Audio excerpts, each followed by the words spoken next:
will be massive volatility in all markets. I think that's going to be a given, is that volatility has got nowhere to go but up. Volatility, they've tamped it down. If you look at the VIX and the other volatility indexes, they're relatively low. And I think what we're going to have next year will be volatility. I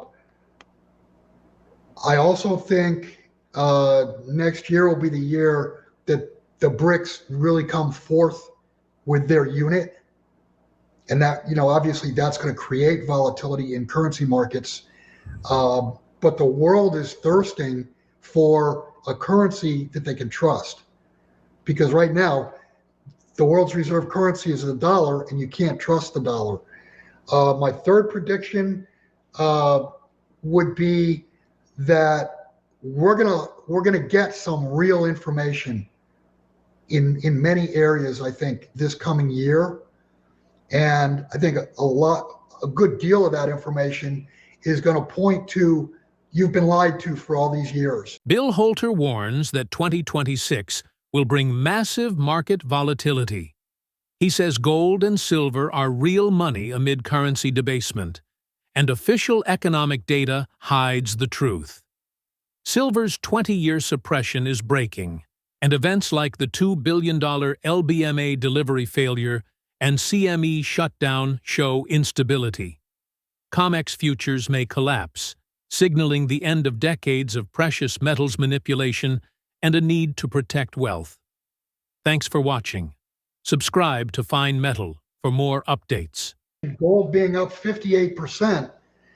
Again, an ounce of gold today is what an ounce of gold was a year ago, 100 years ago, and 1,000 years ago. The ounce of gold doesn't change. What changed is the value, the purchasing power of currencies. And what that shows you, if gold's up 50%, that shows, I'd have to do the math, but what is it, a 35% drop in purchasing power of currencies in order for gold to go, from 3,000 to, or just under 3,000 to a little over 4,000. Gold did not go up. That ounce of gold is still the same ounce of gold. What went down is the purchasing power of your dollars, your euros, your yen, what have you. Gold and silver are truth when it comes to money. A bar, a coin, what have you, is proof positive that labor, cattle, and equipment have already been used to create that coin. It's proof positive that you have value, you have wealth in your hand. You don't have to try. The word trust me is not involved, because an ounce of gold or an ounce of silver, as long as it's pure, there's your trust right there. You don't have to have any trust, because you have the knowledge that you have gold or you have silver, and gold and silver are money. I mean, look at cardboard packaging. That's down. That shows you that there's less, there's less commerce. Look at the foot traffic through Las Vegas. That's down 18%. Look at some of the earnings reports from the retailers. The retailers, the very, very, very high end is okay, and the cheapest end is getting bigger and bigger, because people are scaling down what they're buying, what they're spending. They're scaling back. We're just getting information on a daily basis that is proving the numbers that BLS is putting out to Wall Street, out to the public, that those numbers are bogus. And we also got news today. I mean, this is just breaking news at the time of this recording, and that is that they have announced the 25 basis point rate cut today. So, what do you make of that? And I think that was somewhat baked in. I think that was pretty much baked in. I mean, we knew we were going to get a quarter rate cut. Now the question is, where does it go from here? Mm-hmm. I mean, that's the way markets are. They don't look backwards; they look forwards. And what also, have you done for me lately? And also, they cut the Fed funds rate 25 basis points, which is associated with the shorter end of the yield curve, but the long end, the 10 and 30 year yield curve has actually been going up. which Right. is the Well, market I mean, not buying that's what the been Fed's the selling. case. Yeah, that's been the case. You could go back to 2024, the second half of that year, after the first rate cut or cuts of 1 percentage point, bond yields, 10-year and 30-year bond yields actually went up and not down. And that's happened again, not to the same extent after the last cut, and we'll see what happens with this one. Uh, the world is so leveraged at this point everywhere that if you get higher rates, it's going to bankrupt various entities. And the problem in today's world is that when someone loses so big that it makes them insolvent, then the winner doesn't get paid. And the winner loses on that trade also because the loser can't pay. And that's the danger with interest rates going higher all over the world. Yeah, and it goes And when back I to what say you were interest talking rate, about Japan. I'm talking about market rates. Yeah, I'm talking about market rates, not what the central bank does, because central banks, like you saw with the US, they can lower rates, yet the yield curve go higher, and that's where we are now. It's just pretty much setting the stage for yield curve control, where they have to buy up their own debt to lower the interest rate. They're going to have to do something. Yeah, they're going to have to do something because the demand is not there to push rates down. So yeah, you're going to have to central banks all over the world, I think, performing YCC. So what you're watching now is the unwinding of 20 plus years of suppression.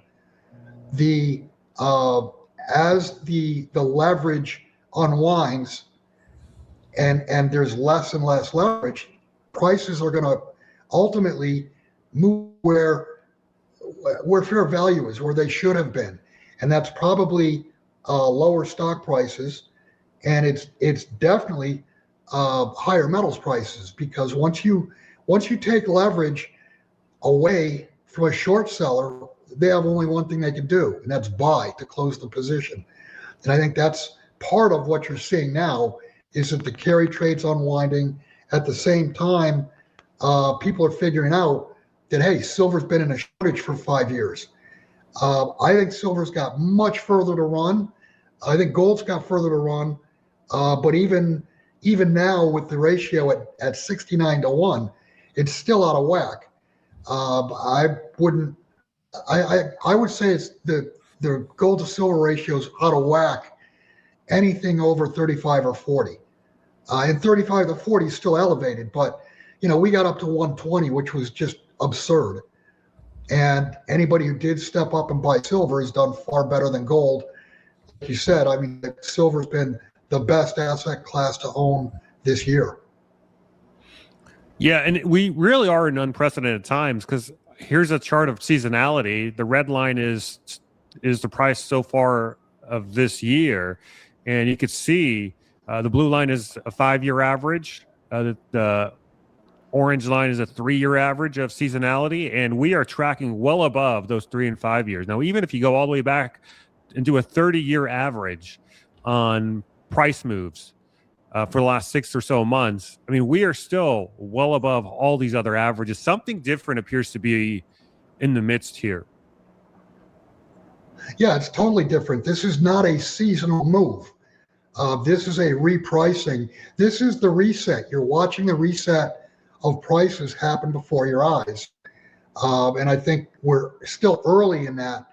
I mean, I believe you can see silver well over $100. Well, the bottom line is you cannot print silver, you can't print gold. And that's what they did with the contracts. They printed the contracts to be sold short, but there was no silver behind. So now we're getting closer and closer to the day of reckoning, and that day of reckoning will end in a failure to deliver. And there's people out there, you can read in comment sections, people say, oh, well, COMEX can never default. It's in the contract language that they can just simply declare force majeure. Well, bottom line is, you can call it anything you want, but if somebody who bought a contract in order to take delivery does not get delivery and gets cashed out in fiat currency, that's a failure to deliver in that contract holder's mind. And it'll be broadly seen as a failure to deliver. You know, they can bring the legalese up if they want and call it force majeure or anything else, but this is going to end in a failure to deliver. And it will be a failure to deliver in New York, in London, and more than likely also in Shanghai. And what's interesting is that they shut down the entire CME coincidentally at the same time. Now they're denying that it had anything to do with it, do with that particular event. But come on, like both went hand in glove with each other. What's your take on that? I mean, what were they about to lose control of the paper market if they didn't shut it down? Well, you can see, as you can see, they are losing control of the paper market. And what they did was they had a do or die moment. So what did they do? They pulled the plug and gave themselves eight or 10 hours in order to try to fix things under the surface. Now, that said, it appears like this last episode is fixed. But what about the next one? And the one after that, and the one after that? For a couple of years going on, after first notice day, in the past, the amount of contracts outstanding would shrink steadily to final delivery day.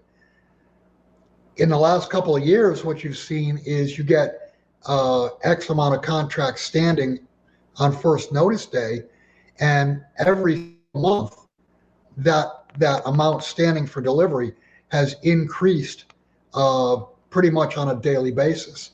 So the whole character has changed. COMEX was not seen as a delivery hub. It was not seen to be a risk that there would be a failure to deliver. But at this point, it's pretty clear, everyone can see that you've got these contracts piling up, standing for delivery, but yet the inventory continues to shrink. The inventory is not there to meet that delivery. Yeah. So, I mean, it seems like we're heading into the end game here. We are. Also, you're starting to see these cracks on the wall. A failure to deliver a couple of weeks ago. Strike call options on $85 silver to strike on February. You're seeing the price break $60.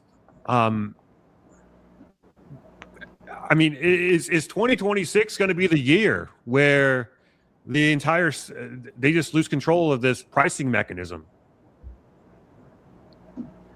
We're almost halfway through December, and I'd say, 2026 is probably the year, but we got to get to that first. I mean, there's just so many. We're talking about silver right now, but there's so many things out there that tell you the numbers, the information that we're getting are bogus.